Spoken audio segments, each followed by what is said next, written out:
a besoin de penser nos blessures en tant que nation, pas seulement ceux qui vivent à l'Est, qui ont vécu ces atrocités ou qui les vivent encore.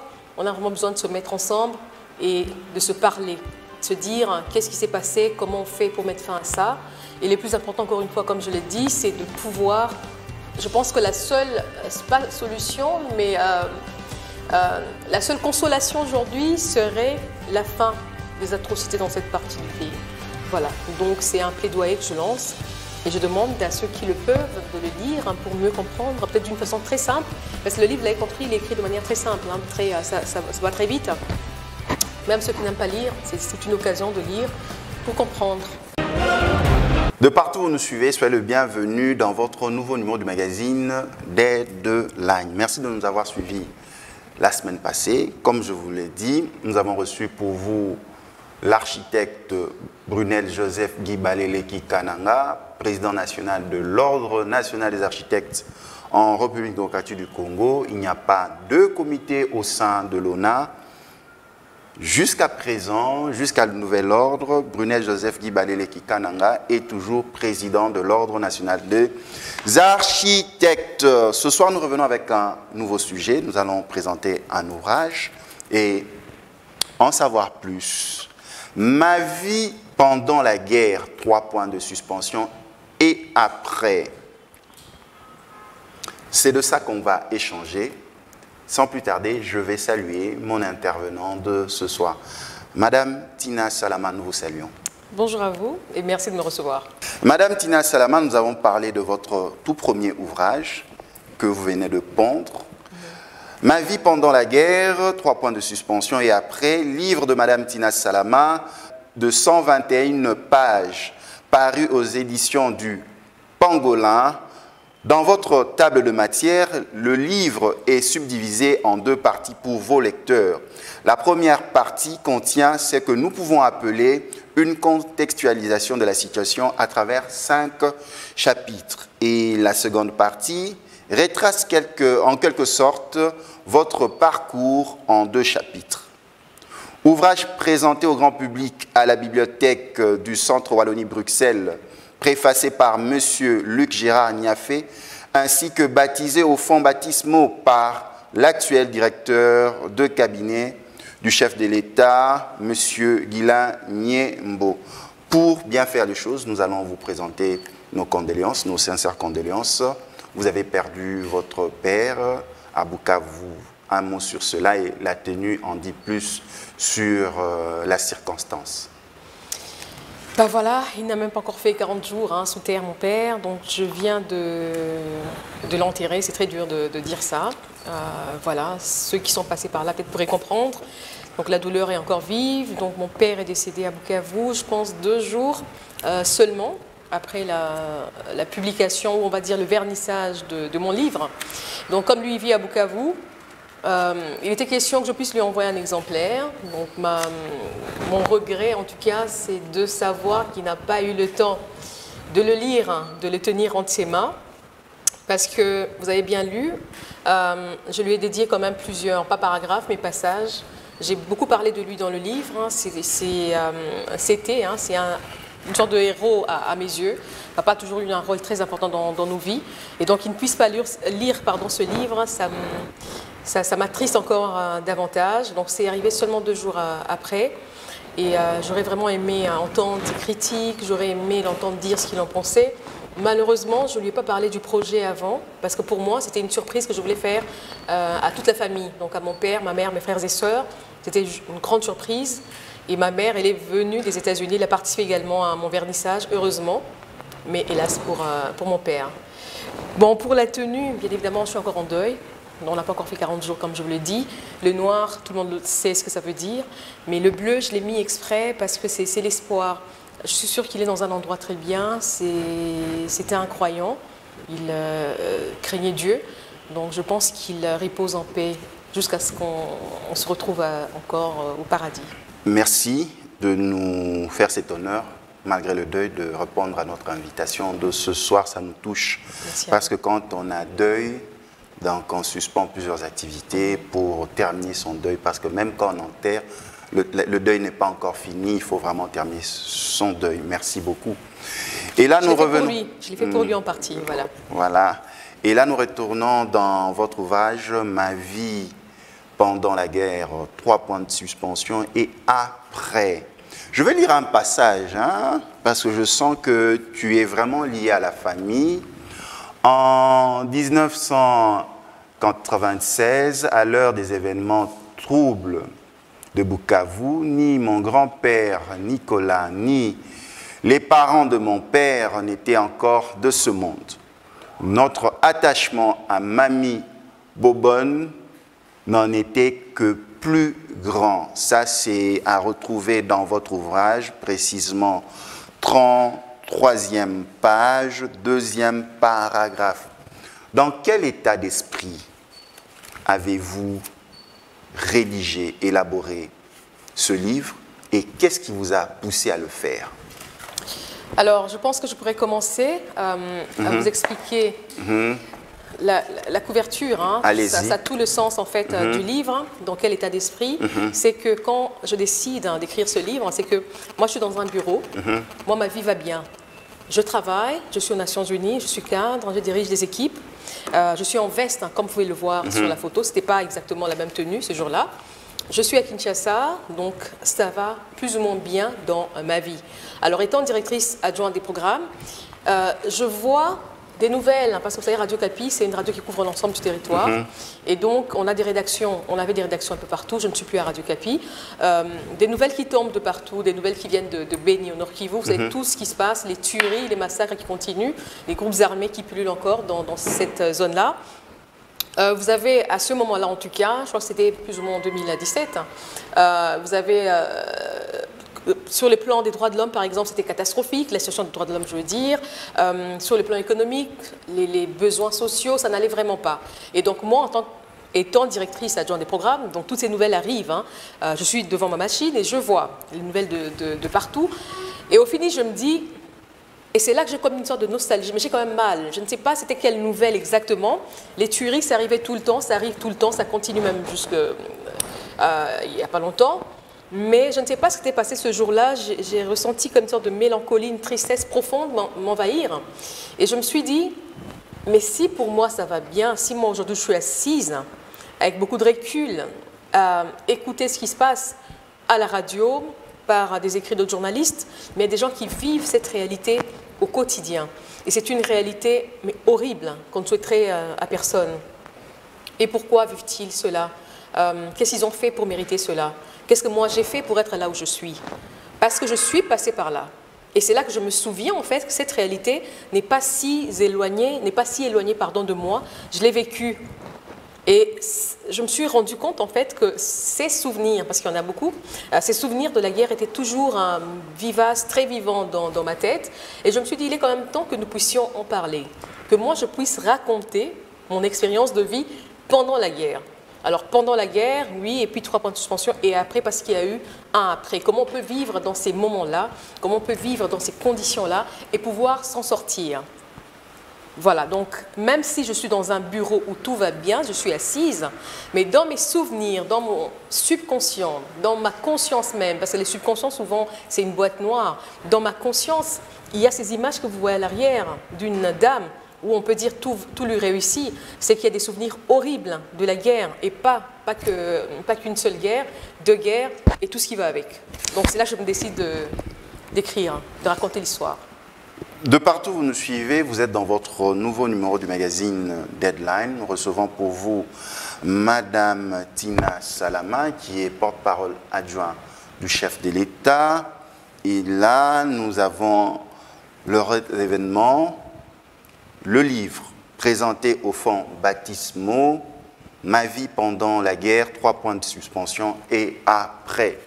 Avant d'entrer dans les écrits, est-ce que vous vous sentiez avoir les outils nécessaires pour maintenant écrire?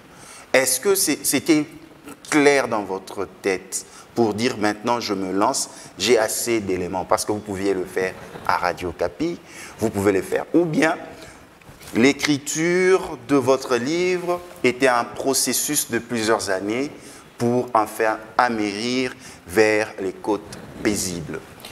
Bah écoutez, son histoire, où on la connaît ou on la connaît pas. C'est pas un essai comment littéraire, c'est pas des recherches scientifiques où on se dit bon, on doute encore. C'est mon histoire, c'est ma vie. Donc ce que je raconte, c'est comme un témoignage. Alors quelqu'un peut-être qui a vécu la même chose aurait une perception différente. Hein, ça c'est voilà. Et donc pour moi c'était clair dès le départ. Et j'ai commencé à écrire étant Radio Capi, comme je venais de vous expliquer. J'avais tous les outils. Les outils, c'est quoi? C'est de connaître son histoire et de pouvoir savoir ou se dire qu'on est en mesure de coucher ça sur papier et d'avoir le temps. Hein. Vous savez, écrire un livre, hein, c'est pas évident. D'abord, il faut prendre la décision, se lancer. Il y a des moments de doute où on se dit, bon, c'est quand même une vie privée, c'est quand même la vie d'autres personnes qui seront mises à la place publique. Nous sommes africains, nous sommes assez pudiques. Est-ce que c'était facile? C'était pas facile, justement. Ce qui était facile, en fait, je me rappelle bien, en écrivant, j'avais comme tous les souvenirs dans ma tête. Comme parce qu'il y a des détails très croustillants. Exactement, c'est comme ça s'était passé hier. Donc j'avais l'impression de revoir encore cette nuit-là de terreur, par exemple, la première nuit que j'ai décrite quand tout a commencé, les bombes qui tombaient, l'expression ou les expressions de ceux qui étaient avec moi dans la pièce, de moi-même, comment je ressentais, comment je vivais cela. Et ça coulait vraiment, ça coulait comme ça quand j'écrivais. Alors la partie la plus difficile, c'est de se dire, bon, est-ce que je me dévoile autant? Il n'y a pas que moi qui suis impliquée. Sans aucune limite, ou savoir comment mettre les limites ou les garde-fous. Il faut toujours mettre des limites. Il y a toujours des limites. Hein. Sinon, dans tout ce que vous faites dans la vie, il faut mettre des limites. Parce que même si vous étiez seul à être impliqué, il faut toujours savoir où est-ce qu'on peut s'arrêter. Il ne faut pas, voilà. Donc, il y a d'autres personnes qui sont impliquées. Il faut... est-ce qu'ils seront d'accord? Est-ce qu'ils ont vu les choses de la même manière? C'était ça les plus difficiles. Est-ce que tu as demandé certaines permissions pour mettre des noms? Je n'ai pas mis des noms. C'est pour ça que je me suis arrêtée à ma famille. Comme c'est un livre, en fait, en partie que j'ai dédié tout d'abord à ma famille. Vous l'aviez dit, je parle de mon père, hein, ma mère, mes frères et sœurs, ma grand-mère, mes oncles, les tantes. Ça s'est arrêté d'abord à la famille. Les autres personnes qui étaient impliquées, il n'y a vraiment pas eu des noms cités. Quelques personnes ont été contactées pour leur dire, il y aura peut-être tel passage. Si tu lisais, ça pourrait peut-être te rappeler à cette époque. Voilà. Donc, jusque-là, personne n'a eu à redire. Hein, nous y allons. La première partie de votre livre est abondante. Vraiment abondante par rapport au deuxième chapitre. La première partie a 5 chapitres. La seconde 2. Donc, ça veut dire que la première partie vous a marqué, la nuit d'horreur. Pourquoi la nuit d'horreur? Qu'est-ce qui a symbolisé cette horreur-là? Et par rapport à votre jeune âge à l'époque, tout enregistré, les détails, ça s'est passé comment? Alors voilà, je pense avoir à l'époque 15 ans, 15-16 ans, parce que ça s'est étalé sur, je crois, 2 ans. Hein. La première guerre, l'entrée de l'AFDL, c'était en 96, 87 par là. Et la deuxième, la guerre, ce qu'on appelait la guerre du RCD en 98. Donc j'étais très jeune. Et ce qui m'impressionnait, c'est de savoir que de me rendre compte en fait qu'après autant d'années, j'avais pratiquement, donc plus de 20 ans ou 20 ans après, j'avais tous ces souvenirs encore dans ma tête. Et alors cette nuit, le premier chapitre, la nuit d'horreur, c'est parce que cette nuit-là où tout a basculé. C'est vrai qu'avant une guerre, il y a un avant. Tout est normal. Oui, tout est normal. Tout est normal et vous commencez à perdre un tout petit peu cette vie normale. Hein. Il y a ce qu'on appelle les bruits de guerre. Il y a des militaires qui arrivent de plus en plus de Kinshasa dans la ville. Il y a des rumeurs de guerre, les choses changent. Les familles, j'ai parlé à un moment de la mutation, il y avait beaucoup de familles, à l'époque de Mobutu, vous savez, il y avait des mutations.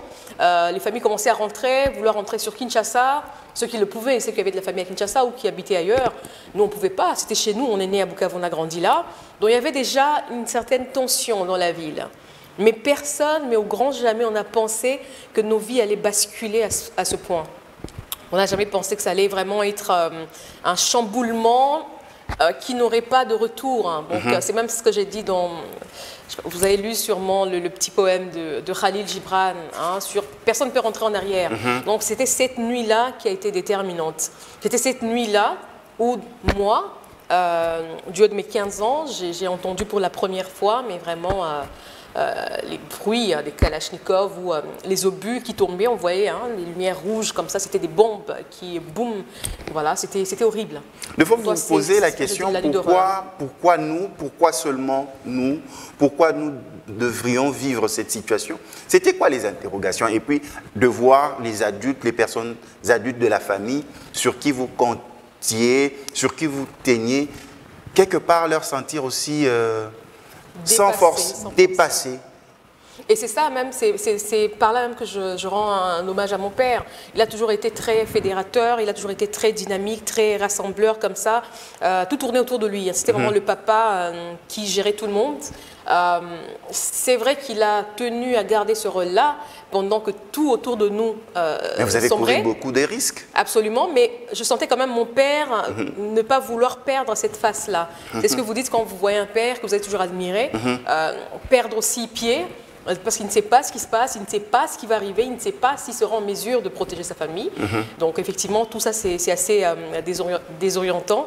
Et moi, je l'ai vu quand même à un moment avoir peur, mais il ne nous l'a pas montré. Donc c'est une situation assez spéciale. Ça se passait comment? Les hommes en armes entraient dans les maisons, ça se passait comment? Parce que non, vous êtes ils se battaient entre militaires, donc il y avait les forces loyalistes, les phases à l'époque, qui étaient là, qui tenaient la ville encore. Mobutu avait envoyé des renforts qui venaient de Kinshasa pour soutenir ceux qui étaient là. Mais c'était une invasion, c'était l'entrée de l'AFDL, je ne vous raconte pas l'histoire. Ils ont commencé par du sud Kivu, donc la plaine de la Ruzizi, montée. Donc on savait qu'il y avait déjà des villes qui étaient pratiquement tombées, où il y avait beaucoup de déplacés de guerre, les gens venaient. Parce que même dans le livre, je raconte comment la famille de mon père est venue d'Ouvira. Donc il y avait une partie de la famille de mon père qui était venue avec nous, parce qu'ils avaient fouillé déjà ce qui se passait par là. Donc on se disait, ça ne va pas arriver à Bukavu, c'est une grande ville, et puis Mobutu a envoyé beaucoup de renforts, et puis on a quand même une bonne logistique et tout ça. Mais voilà, donc c'était pas dans les maisons. La première nuit, c'était vraiment la guerre entre eux, militaires. Et nous, on était dans les maisons, on subissait, on entendait, il n'y avait pas de courant. On vous explique comment, quand vous êtes enfant, une situation pareille? On ne vous explique pas. Vous aimez aller dans des centres culturels, aller chez les amis, ainsi, et puis paf, les écoles, ainsi. On vous explique comment? On ne vous explique pas. Comment tu arrivais à digérer? Chacun gérait à sa manière ses douleurs, chacun vivait comme il le pouvait ces moments horribles. Et c'est pour ça que j'aime bien la préface de M. Niafé où il dit nous avons besoin de nous parler, de faire une thérapie de groupe en tant que nation pour penser nos blessures. C'est que ce soit au niveau du pays, que ce soit au niveau de la famille, vous savez comment on est en Afrique, les problèmes, les blessures, tout ce qu'on peut avoir comme... ce qu'on peut avoir vécu comme moment difficile, on les gère seul, on trouve seul des solutions. Jamais on nous envoie voir un psychologue. Et c'est pour ça même que je suis contente. En ce moment, on parle du rapport mapping, où on parle de la... C'est vrai, de la réconciliation, mais aussi de la justice. Il faut qu'il y ait une justice. Pour ce qui s'est passé, par exemple, à Kisangani, la guerre des 6 jours, j'ai entendu dire que le ministre des droits humains avait été pour indemniser les victimes. Mais est-ce qu'on indemnise avec de l'argent? Certains vont vous dire oui, ils sont preneurs.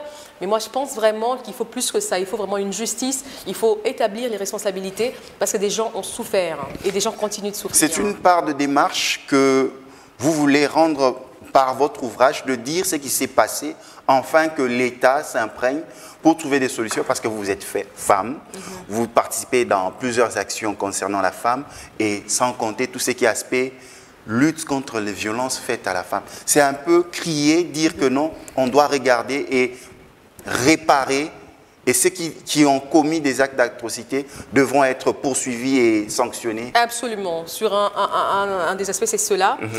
Aussi, moi, ma démarche, elle a toujours été dans ce sens pas de consoler, mais pas d'inspirer forcément, parce que je ne sais pas si j'inspire. Ce serait prétentieux de dire que, de par mon parcours, j'inspire, mais j'espère en tout cas qu'il y en a qui vont se retrouver dans mon parcours. Mais de dire en fait à cette jeune génération, de dire à ces jeunes personnes, à ces enfants qui vivent cela encore aujourd'hui, que ce soit à Beni ou ailleurs, ceux qui vivent ces atrocités, ceux qui sont désespérés, c'est de leur dire de s'accrocher à la vie. Quand on pense que tout est fini, c'est peut-être là le commencement. Donc, c'est pour lancer ce message de courage. Et bien évidemment, j'ai été contente parce que vous savez, les rapports mapping, ils datent de plusieurs années. il date de plusieurs années, on l'a un peu mis dans le tiroir, on va dire. J'étais contente de voir que juste quand mon livre sortait, parce que moi, ce livre, je vous l'ai dit, j'ai commencé peut-être en 2017, je prenais mon temps, j'ai arrêté. Juste quand il a été publié, c'était au moment où tout le monde haussait de la voix pour dire justice transitionnelle, justice internationale, Cour internationale de justice, tout ce que vous voulez, mais il faut remettre le rapport mapping sur la table. Il y a des gens qui ont souffert de cette guerre-là, et donc tant mieux. Moi, c'est une petite histoire d'une personne, d'une famille, mais ça pourrait être notre histoire à nous tous. Troisième chose, il fallait raconter par nous-mêmes. Souvent, c'est d'autres gens qui viennent raconter, c'est des journalistes qui viennent raconter, des gens extérieurs qui posent des questions, qui ne sont pas impliqués, qui ne sont pas touchés, ni concernés. Mais quand c'est quelqu'un qui a vécu cela, je pense que ça mériterait un soutien. Vous avez, parce que la base de l'instruction, l'éducation, c'est lorsqu'on est enfant. Mais malgré ça, comment les parents ont pu vous aider à tenir la ligne? Vous parlez correctement le français, poser. Comment on fait pour ne pas quitter l'axe? Après la guerre, maintenant? Pendant et après même. Alors pendant, c'est difficile, tout est à l'arrêt. Vous savez, quand vous êtes dans cette situation de guerre, vous ne pensez qu'à une seule chose, c'est votre survie. Surtout qu'il y a des gens qui meurent, vos voisins, parce que comme je le raconte, maintenant la deuxième nuit, le deuxième jour, pardon, après cette nuit d'horreur, quand on sort le lendemain, les gens qui étaient sortis dans le quartier, qui ont tenté, ils ont dit qu'ils ont vu des cadavres, donc vous vous rendez compte que c'est sérieux, qu'il y a des morts. On n'a jamais vécu cela. On ne connaissait pas cette situation-là. Des cadavres des personnes que vous connaissiez? Des cadavres, des bombes, la guerre, on ne connaissait pas. Moi, du haut de mes 15 ans, 16 ans, pardon, je ne connaissais pas la guerre. Et je pense même la génération de ma mère non plus, comme je l'ai dit, à part la guerre de Jean Stram, que beaucoup de gens connaissent, ce Belge qui est venu au Congo pour... voilà. Et donc même pour eux, il n'y avait pas ça. Il y avait la paix. Il y avait la paix, on était calme, on était bien. J'ai même décrit la ville à l'époque, comment on vivait. Et tout d'un coup, tout change. Alors comment vous vivez cela? C'est horrible. Et donc vous ne pensez qu'à la vie, qu'à la survie. Donc vous vous dites, est-ce que je vais survivre à ça? Parce que mon voisin est mort, parce que telle famille, on nous apprend qu'ils ont reçu un obus, ils sont tous décédés. Ce n'est que ça. Là, les études, vos rêves, tout ce à quoi vous attendiez ou vous espériez, c'est fini.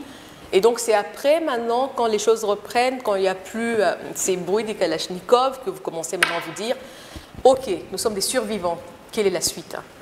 Nous sommes dans votre nouveau numéro du magazine Deadline. Nous recevons pour vous Madame Tina Salama, Ma vie pendant la guerre, 3 points de suspension et après. Ouvrage de 121 pages paru aux éditions du Pangolin. Dans cet ouvrage, la table de matière reprend 2 parties pour le lecteur. La première a 5 chapitres dans lesquels nous voyons une contextualisation de la situation et la seconde partie, 2 chapitres. Cet ouvrage a été présenté à la bibliothèque du Centre Wallonie-Bruxelles, préfacé par M. Luc Gérard Niafé, ainsi que baptisé au fonds baptismaux par l'actuel directeur du cabinet du chef de l'État, M. Guilain Niembo. Nous avançons. Il y a une partie que j'ai lue, là nous allons à la page 43, 5e paragraphe, parce que malgré tout, vous gardez le sourire, vous avez cette beauté de la vie et vous avez aussi... votre féminité que vous êtes en train de construire. Ce n'est pas de ma faute, je lis, c'est le texte. Je connais ce paragraphe. Tu connais? Il a intéressé beaucoup de gens, c'est tant mieux, quoi. Dès que Mike voyait une fille plutôt laide ou bizarre, il ricanait et disait « Tina, voilà ta jumelle ». Et tout le monde s'éclaffait. Du coup, je ne me sentais pas belle et j'étais peu sûr de moi. J'en venais même à cacher tout mon corps en portant des vêtements si longs et larges qui me couvraient de la tête aux pieds. Excusez-nous vraiment, expliquez-nous, nous n'avons pas compris. Alors, déjà quand vous dites, malgré tout, vous êtes encore une jeune fille et vous rêvez, c'est la naïveté, je pense. Et ce livre... C'est la naïveté, c'est bien de foi. Absolument. Et j'ai voulu l'écrire, pas en tant que Tina, pas la dame que je suis devenue aujourd'hui, mais j'ai voulu garder la perception que j'avais quand vous j'étais savez que ça va être lu. que c'est lu. Absolument, mais c'est fait pour ça un livre. Hein. Un livre est fait pour être lu. Et donc c'est cette petite fille qu'il faut voir, petite fille voilà, de 16-17 ans, de 15 ans, qui écrit cela, qui a sa perception. Donc c'est un peu naïf, hein, ça de décrire même la guerre, et ça on me l'a dit, celui qui devait faire la recension, il m'a dit mais comment tu peux décrire des choses aussi fortes, aussi horribles, de manière si légère? Et je me suis rendu compte en fait que j'étais peut-être encore dans une sorte de phase de déni de ce qui nous était arrivé, de parler de ma petite vie, de parler de mes rêves, de mes ambitions. Mais n'oubliez pas que j'ai 16 ans. À 16 ans, on a des rêves. À 16 ans, on voit la vie autrement, on la voyait autrement, même si elle a changé. Et donc, j'étais pubère. Vous savez, les pubères, hein, les adolescentes, on a beaucoup de complexes. Qui plus est, ou si c'est renforcé par un grand frère, mais très, très présent, un garçon très intelligent, mon frère Mike, c'est l'aîné de la famille. Je lui fais une dédicace spéciale, il va me tuer. Alors, Mike était très taquin, hein, il a beaucoup changé, Il était très taquin, donc il embêtait tout le monde, mais il mettait vraiment de l'ambiance dans la maison, et personne n'y échappait. Alors moi, c'était ça. Donc c'était ce côté-là, il me trouvait peut-être bizarre, il ne me trouvait pas... Et moi, je suis très sensible. Donc du coup, c'était des taquineries, mais je pense que c'est resté. Et ben jusqu'à présent, je mets des vêtements larges. Hein. Et donc c'est parti de là. Voilà. Pourquoi King? Pourquoi la reine de la jungle? Pourquoi? Bah parce que, pour ceux qui s'en souviennent, à l'époque, il y avait un dessin animé. Mon Dieu. C'est incroyable. C'est le Roi Lion. Non, pas le Roi Lion. C'est le livre de la jungle de Walt Disney. Vous connaissez ces dessins animés. Et donc, il y avait un roi qui avait beaucoup de singes, un roi lion. C'était lui, King Louis. Il était trop marrant. Et Mac le trouvait tellement bizarre. Et comme lui... Il te colle ces personnages-là. Voilà, comme lui, tout c'était bizarre, moche et tout ça, il devait me le coller. Donc, il n'a pas trouvé mieux quoi, que King Louis. Voilà. Mais Queen, ça t'allait comme un gant. Non, il a essayé Queen parce qu'il parlait bien anglais déjà à l'époque. Et donc il se disait, bon, King pour une dame, pour une fille, ça ne marche pas. Il a tenté Queen, mais ça ne tenait pas. Donc il devait rester dans le contexte du film d'un grand singe bizarre. Quelle est la place de la famille dans sa construction personnelle? Parce que je sens que c'est que vous êtes, vous le devez quelque part de cet amour, de cette union, de cette chaleur familiale que vous avez reçue, cet amour que vous avez reçu. Absolument, et c'est ce que j'ai dit, je le dois à mon père, hein, de nous avoir toujours mis ensemble comme ça. Mon père était très dur. Hein, ah bon? Ah oui, je l'ai même dit, et même lors de la recension, on a dit c'était un père fouettard. Non, je n'irai pas jusque-là, c'est un homme qui a eu des responsabilités très tôt, donc il a eu à gérer ses frères et sœurs, et quand il a eu sa famille, nous sommes une famille de 11 enfants, donc ce n'était pas évident. Il avait une place très importante. Et c'est vrai qu'on était toujours entre nous parce qu'il ne permettait pas des sorties. Et nos amis même qui venaient, qui franchissaient ce mur-là, c'était des amis que lui validait. Hein. Donc s'il n'aimait pas tel ami, il se disait non, je n'aime pas le comportement de ton ami, je ne veux plus le voir, c'est fini, tu ne vas pas résister. Et donc on était entre frères et sœurs, papa, maman. Et les oncles, les tantes et la grand-mère. Hein, j'ai parlé de ma grand-mère. Parce que nous voyons même les photos, hein, donc voilà. Vous tenez à la famille. Dans le seul endroit où papa nous laissait aller, c'était chez Mamie Bobonne, chez notre grand-mère. C'était le seul grand-parent qui nous restait. Et donc, quand on voulait avoir un prétexte pour sortir de la maison, il fallait lui dire on va chez Bobonne. Là, il tolérait. Mais sinon, chez les amis, les sorties, les fêtes, nous, on n'a pas vraiment connu ça parce que mon père était vraiment... Est-ce qu'il y a un héritage à léguer dans tout ça? Il y a un héritage que vous pouvez léguer. Dans quel sens? Dans le sens que vous avez appris, et c'est cette chaleur-là que vous voulez retransmettre. Déjà par le livre, je suis en train d'entendre les cris, les fous rires, j'entends des personnes courir, les pleurs. Je sens... Qu'est-ce que vous voulez transmettre? Bah écoutez, la famille, c'est le noyau, c'est la force. On trouve sa force en famille, vraiment. Hein, et il faut tout faire pour trouver cette stabilité-là en famille. Et donc, nous, on l'a eu, hein, petit, grâce à papa, grâce à maman, parce que d'un caractère dur qu'il avait, ma mère était tout l'opposé. Donc, autant mon père criait, il était, voilà, ma mère était la dame sociable qui ne faisait que rire, sourire. Donc, on a vraiment eu cet équilibre-là. Et entre nous, on était très soudés et on l'est encore. Donc, ça, c'est très important. Et je pense même, après avoir vécu ces moments difficiles-là, c'est cette force-là, vous la puisez dans cette union, dans cet amour familial. Alors au-delà de ça, un héritage à léguer, bah oui, d'abord à ma famille, Aujourd'hui, je l'ai dédié à mon père et je dis encore une fois tous mes regrets qu'il ne l'ait pas eu dans ses mains, qu'il n'ait pas lu. Quand j'ai dédicacé à mes frères et sœurs, je leur ai dit c'est notre histoire. Hein, je l'ai écrit pour nous, ce livre. Parce que peut-être personne n'avait le temps. Et du coup, beaucoup me disent, ah oui, tiens, c'est une très bonne idée. Ils sont vraiment contents. Encore plus en ce moment, papa n'est plus. Ils sont en train de lire, ils m'envoient des captures d'écran, ils sont éparpillés. Hein. On n'est plus... ma petite sœur est aux États-Unis, une autre est au Mali, une autre... voilà, il n'y a plus personne à Bukavu. Papa était seul à Bukavu, avec maman qui faisait des va-et-vient. Donc du coup, partout ils sont, partout ils se retrouvent. C'est ce livre qui nous rassemble à nouveau. Donc d'abord, premièrement, je dirais à ma famille, ils sont contents, ils se retrouvent, ils sont en train de rire, de retrouver certains personnages d'il y a 20 ans. Donc vraiment, c'est quelque chose, je pense que même nos enfants liront. Hein, voilà.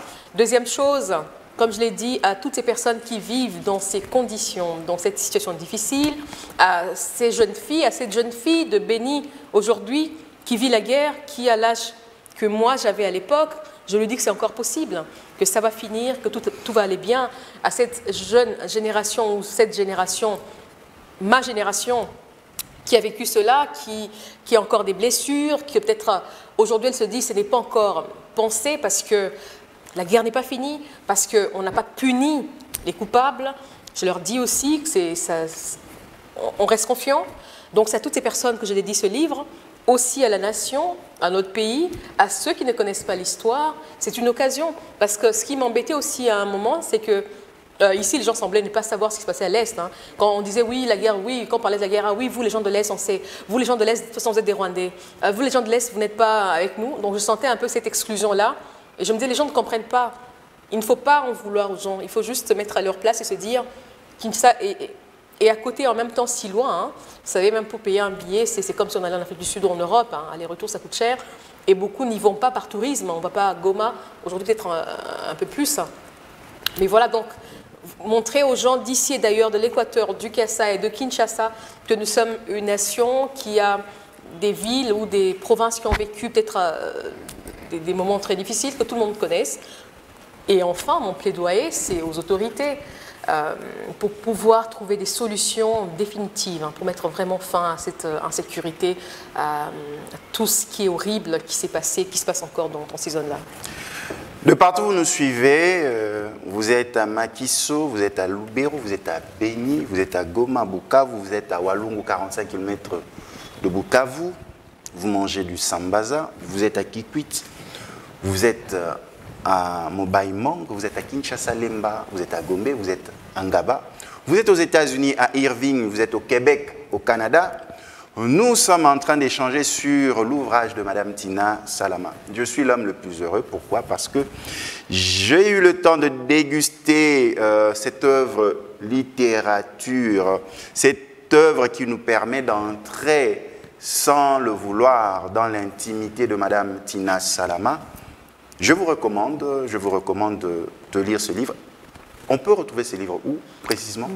Il y a un numéro de téléphone. Bon, on va le donner à la fin de l'émission. On va le donner à la fin de l'émission. Voilà. On ne va pas donner votre numéro, mais on va donner le numéro pour le livre. Ceux qui sont intéressés, ils peuvent en tout cas me contacter via mes canaux digitaux, mes réseaux sociaux, donc Twitter, Facebook. Vous m'écrivez une box et je vous dirai comment faire. Donc, vous voulez avoir ce livre, vous pouvez aussi appeler ce numéro au bas de la page. Nous allons contacter le bureau de Madame Tina Salama. Oui, elle est Madame la porte-parole adjointe du chef de l'État, donc elle a un bureau. Donc, pour vous faciliter aussi la tâche, vous nous contactez et votre demande arrivera, atterrira acquis de droit et vous pourrez obtenir votre livre. Nous allons à la page 70. Je vais lire. Je crois que c'est fini. Je vais lire. J'aime lire. Sans que je ne m'en rendis compte, il tint mon visage entre ses mains et se pencha doucement. Me fit un doux baiser sur les lèvres. Waouh! Je ne savais pas comment m'y prendre et je restais la bouche entrouverte. Cela ressemblait tellement à tout ce dont j'avais rêvé en lisant mes romans, quand bien même je ne sus comment lui rendre son baiser. Je peux vous arrêter là, hein, c'est bon, je crois. Non, je lis.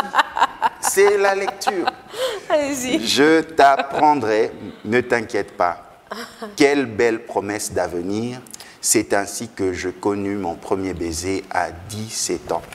Nous sentons que vous êtes vrai, vous êtes réel. Et la bonne éducation que vous avez reçue de vos parents vous a permis de lire. Vous vous êtes ouvert au monde par le roman. Comment vous avez construit votre féminité et pourquoi vouloir nous livrer ça? Alors, il faut... Parce que tout le monde est en train d'imaginer celui. Waouh, waouh. Alors ça, c'est juste un paragraphe, mais étonnant qu'il ait intéressé beaucoup de gens.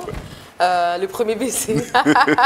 Tant mieux. Alors, n'oubliez pas, encore une fois, que c'est la vie d'une jeune femme, d'une jeune fille, pubère ou adolescente, qui vit tous ces moments-là d'une fille de son âge. Et vouloir taire cette époque-là, vouloir taire ces moments qui sont naturels, qui arrivent à toute jeune fille, à tout jeune garçon, de mon âge ou de l'âge que j'avais, c'est vraiment, ce serait une hypocrisie dans laquelle on me retrouve pas. Alors il fallait bien en parler. Et je crois que là, c'était maintenant le après. Nous sommes dans le après. C'est après la guerre. C'est des moments très difficiles d'après-guerre. C'est ça qui m'étonne. Voilà, de revivre. Tu as la joie de vivre, la complicité avec ta sœur, ainsi de suite. Non, la là, j'ai 17 ans. Là, j'ai 17 ans. Ta grosse Bible que tu avais, pantalon, pull ample, on allait à l'église, voilà. On allait à l'église, on était chrétienne, on est chrétienne. Et avec un joli visage. C'est dans les livres. C'est ce qu'on disait, voilà. On m'appelait l'antillaise, la noire américaine, voilà. Et tout le monde disait, elle est mignonne cette petite ici. Et moi, j'avais toujours mes complexes là, voilà. Et donc, à cet âge-là, maintenant, ça fait, je crois, 1 an ou 2 ans que la guerre est finie. La vie reprend petit à petit. Et moi, n'oubliez pas que je suis toujours jeune, j'ai moins de 18 ans. Je rêve de m'en sortir sur tous les plans, de finir mes études, d'avoir un boulot, d'avoir un partenaire. Et donc, pendant ces moments-là, j'ai croisé un beau jeune homme de mon quartier. Et voilà ce que vous venez de décrire. C'était arrivé à ce moment-là, ce qui est tout à fait normal. Je pense que c'était à 17 ans. Et il y a certaines personnes qui nous suivent maintenant qui se disent, mais elle écrit ça. C'était juste un baiser. Hein. Oui, elle écrit ça, elle publie. Un doux baiser. Oui, un doux baiser. Voilà. Il y a certaines personnes qui cherchent une certaine décence. Comment vous avez expliqué? Ils se disent, mais quand même, elle pouvait éviter de le mettre. Bon, vous allez expliquer. Ah oui, carrément. Vous pouvez éviter. Mais quand même, quand elle publie cela dans ce livre, de ma vie. Elle est la porte-parole adjointe. Elle a un poste politique. Oh non, il faut arrêter. Est-ce que cet amalgame-là... Ne mélangez pas les choses. Et comme je l'ai dit, ce livre, j'ai commencé à l'écrire. C'est une décision que j'ai prise. Publié quand vous êtes madame la porte-parole adjointe du chef d'État. Non, ça c'est une coïncidence. Ah, okay. Je n'aime pas qu'on met la politique à tout. Okay. Parce que surtout quand quelqu'un se dévoile comme ça, parle de ça. Que les personnes puissent avoir leurs apaisements. Ils ont le droit d'avoir leurs opinions. Moi, je ne pourrais pas dire à quelqu'un, calme-toi ou pense comme ça, comme je dis ce que je pense. L'idée, c'était de raconter ma vie pendant ces moments-là. On est bien d'accord. Et c'est une jeune fille de 17 ans. Alors, ne me ramenez pas ici, la fonction et tout ça, ça n'a rien à voir, même quand j'ai décidé d'écrire ce livre. Sinon, à chaque moment de ma vie, j'allais commencer à enlever telle page, tel parcours, tel passage pour cacher. Non, je voulais écrire, c'est une décision qui a été prise en âme et conscience. Et quand on écrit, on se décide, comme je l'ai dit au début, il y a bien sûr des limites. Et je ne pense pas qu'apprendre un doux baiser va choquer. Celui qui ne l'a jamais fait, même un prêtre à l'église, s'il ne le fait pas, il enseigne. On est d'accord? Alors, cette hypocrisie-là de se dire qu'une jeune fille de 17 ans raconte comment elle a eu son premier petit baiser comme ça à la bouche, ça nous choque. Ceux qui sont choqués, eh ben, je suis vraiment désolée que vous soyez choqués. Si vous ne le faites pas, vous ne le ferez jamais. Mais c'est un parcours. Encore une fois, je l'ai dit, c'est une jeune fille de 17 ans. Et des très bons souvenirs. Voilà, et de très bonne éducation. Donc déjà, attendre à 17 ans pour juste un petit baiser comme ça à la bouche, je pense que c'est très bien. Et moi, ce que je voulais, c'est même que mon père ne les sache pas.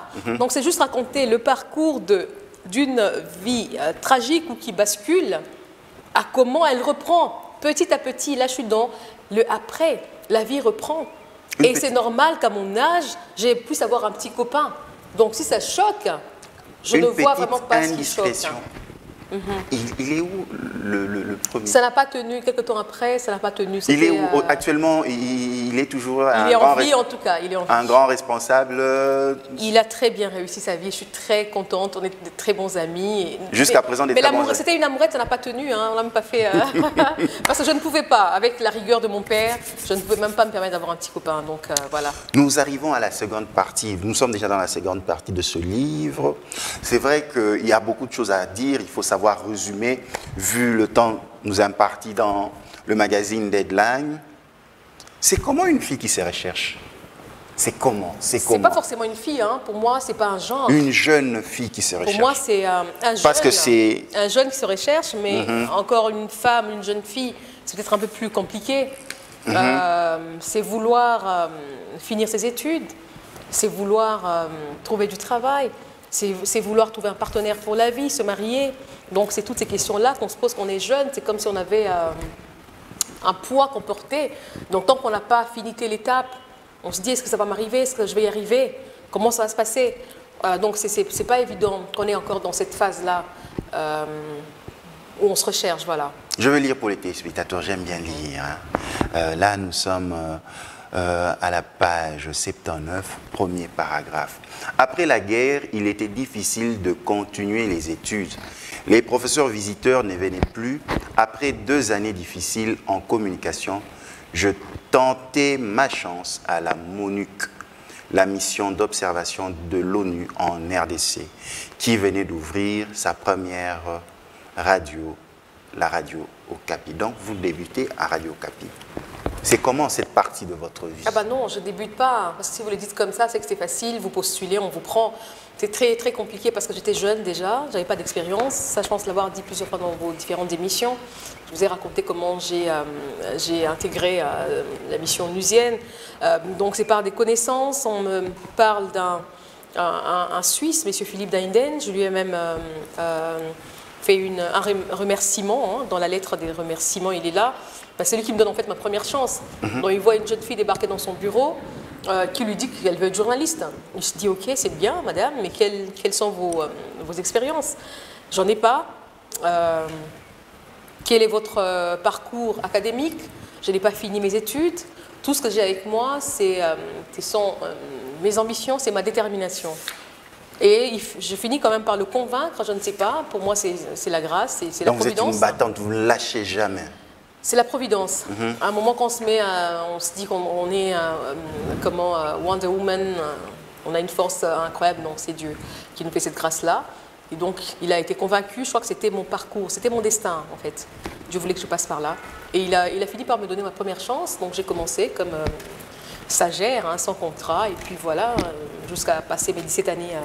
À la 85e page, 3e paragraphe, il est écrit « 3 $ par jour, telle était notre rémunération. Quelques collègues et moi, nous arrangions pour faire du 30 sur 30, c'est-à-dire travailler tous les jours sans jour de repos et obtenir 90 $ à la fin du mois. Mais ce n'était pas évident car d'un mois à l'autre, le corps accusait de la fatigue. Il fallait signer chaque fois que l'on entrait et mentionner l'heure de notre sortie. Si on ne totalisait pas les 8 heures de travail dans une journée, elle ne comptait pas. C'était dur. Hein? On était ce qu'on appelait les daily workers. Les daily workers, c'est des journaliers. Donc un journalier, il est payé par jour. Hein. Donc c'est au nombre des jours prestés. Et 8 heures? Voilà, c'est au nombre des jours prestés et les heures comptées, bien évidemment. Donc nous, ce qu'on faisait, comme on était journaliste, ça n'était pas autorisé. Vous savez, aux Nations Unies, on ne travaille pas le week-end.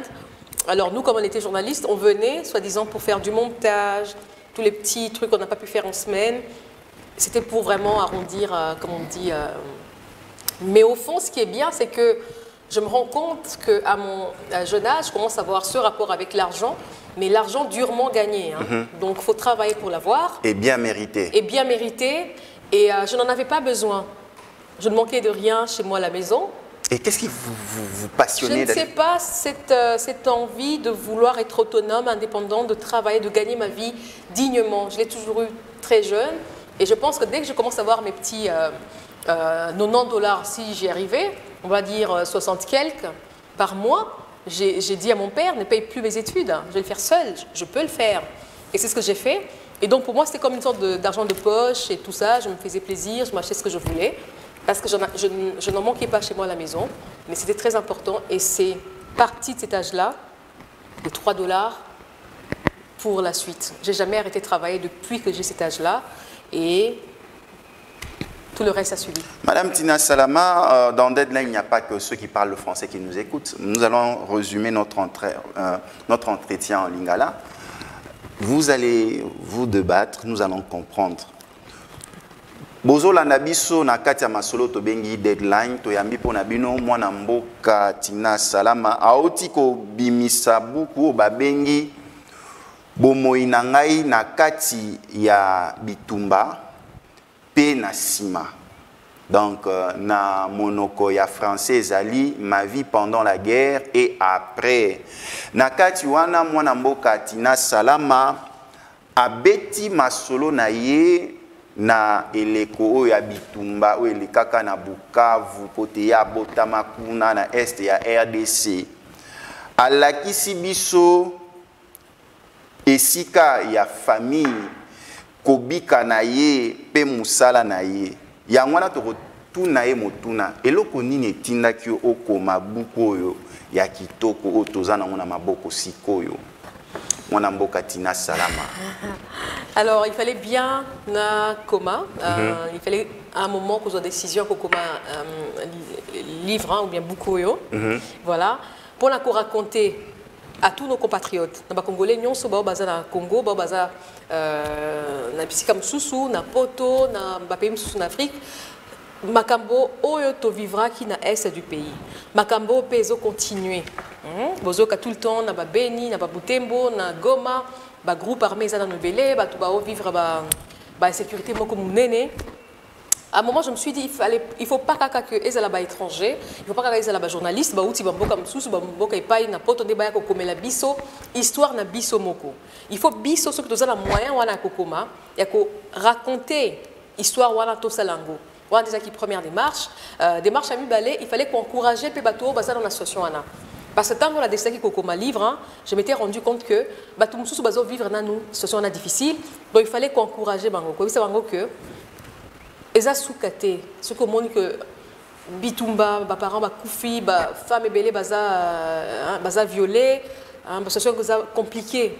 Na bazone wana, c'est possible, il y a kobima, ou bien c'est possible que makambo wana ici là. Je pense que les lots, la volonté, mon et chef de l'État, a tout en œuvre pour mettre fin pour la Kousukisa Makambouana. Alors, troisième chose, c'est que dans le Baki, beaucoup d'enraou bimi en même temps que rapport mapping, bozo kabazol mapping, rapport mapping, eza page dossier mon Nations Unies et Komaki sur effectivement Makambo et les cas qui n'a pas boulawana. Donc balingi justice ezala que bateau basala qui m'a bé basala puni, basala reconnu coupable, mais selon la justice. Donc, tant mieux s'il y a des gens qui, en lisant, ceux qui battent les livres, vont se retrouver pour la comprendre mieux. Parce que, bon, le rapport est à 500 pages, c'est pas facile. Les rapports avec experts. Hein, c'est pas évident que nous doit se retrouver, Basolo Banini, je ne comprends pas. Mais dans le livre, dans la histoire d'une jeune fille, il y a 16 ans, il y a 15 ans, comment a compris qu'on vivre un moment où on a difficile et comment on a une période pour que nous combattions dans les lots. Donc voilà, ma démarche, c'est pour que vraiment vous compreniez l'histoire au Congo est banale, l'histoire est du pays, l'histoire de la Bissonyonso et que la solution est Zouama, mais la solution vraiment, il y a Makasi pour que Makambo la nyonso ici là. Libota na yoto famille na yo bayambaki sango ya kokoma livre ndenge nini beaucoup temps ba monaki en bayambaki onde. Bah, c'est pas là qui en tout cas, comme je dis souvent, tous les Africains, donc tout le monde disait que le babonga au lobini sur moi, mais comme tozui sangoya mawa, papa na biso à Tikibiso juste 2 jours après que le livre nanga est bimi, donc ezaki vraiment comme si eza et lokomoko est rassemblé biso lisusu autour de l'histoire, de l'héritage, des souvenirs de notre papa.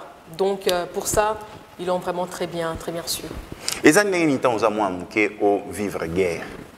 Nous avons bikaki première fois mon ango